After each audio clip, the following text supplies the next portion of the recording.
Hey everyone, this is Jack from the Cardboard Herald, and today we are telling the tale of two terraformings, or rather Terraforming Mars Ares Expedition releases, because this game, which came out in 2021, originally released as a Target exclusive edition with an upcoming collector's edition, which is now out and available, and I'm doing a bit of a compare and contrast between the original Target exclusive and the more widely available collector's edition. Now, if you're wanting a review of the game itself, it's great. I love it. I already posted a review of the core game when I was taking a look at the original edition. You can find that linked in the description below. This is really just getting into the differences between these two editions, but the core game experience is the same between the two, so check out that vid if you need to. Now, what is the difference between these two boxes? Well, after extensive scientific experimentation, I've been able to conclude that there are three primary differences that can really be broken down into different sub-differences and changes between the two editions. But let's first look at the exterior here. You'll notice that this edition, the collector's edition, has full bleed artwork that goes all over the box with the title superimposed over it rather than the borders in the edition that was released by Target. And it also has that nice layered shiny lithographic printing on it that even sounds a little squeaky as you rub on it. Oh yeah, that's the good stuff.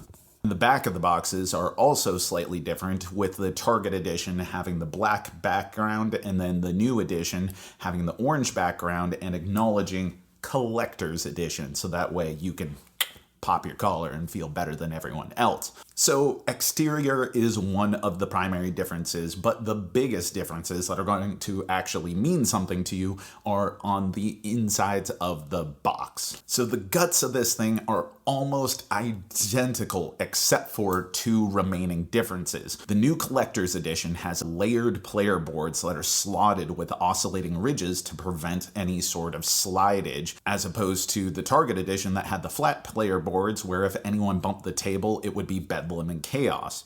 The other primary difference is that this new collector's edition comes with two triple-tubbed containers meant to contain all of the money split into the three different groups, which is all well and good, but if you're a refined gamer such as myself trying to cut down on any sign of baggies in a game, then you can use one of those for money and the other one to hold all of your forest tiles and any of the other game components used during setup. It's a nice way to go. They're good tubs, keeps everything compact, keeps everything sexy. From there, everything is identical, from the card packs to the remaining tokens to even the rule books being identically the same, with the new edition not even referencing any of the new components that came with the collector's edition itself, because the rule book is only acknowledging the core components and none of that extra special stuff in this collector's edition. So where does it stand? Well, I think it's obvious. If you are someone who plans on playing this game with any sort of regularity, these are the sort of functional upgrades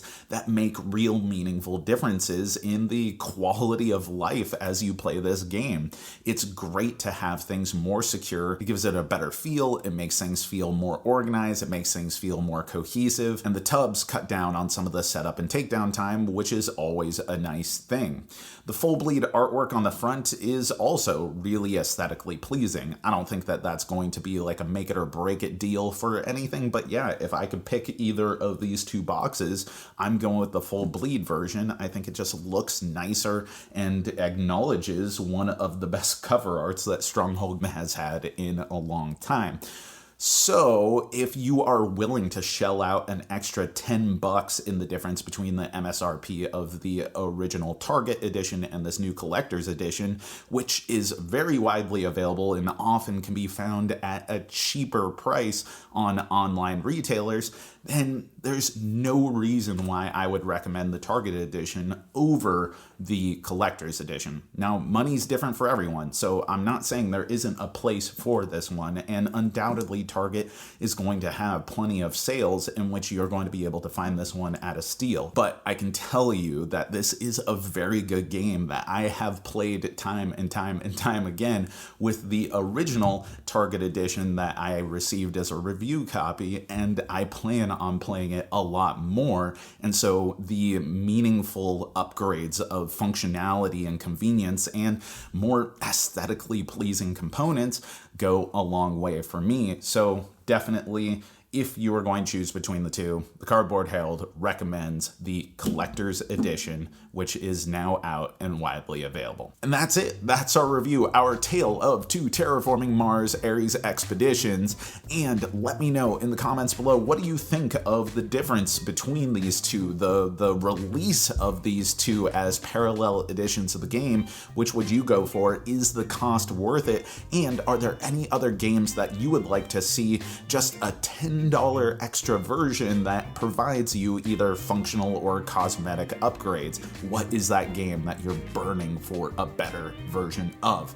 And so that's going to be it. Thank you for watching. Happy gaming. Happy New Year. Enjoy all of your terraforming. I've been Jack for the Cardboard Herald.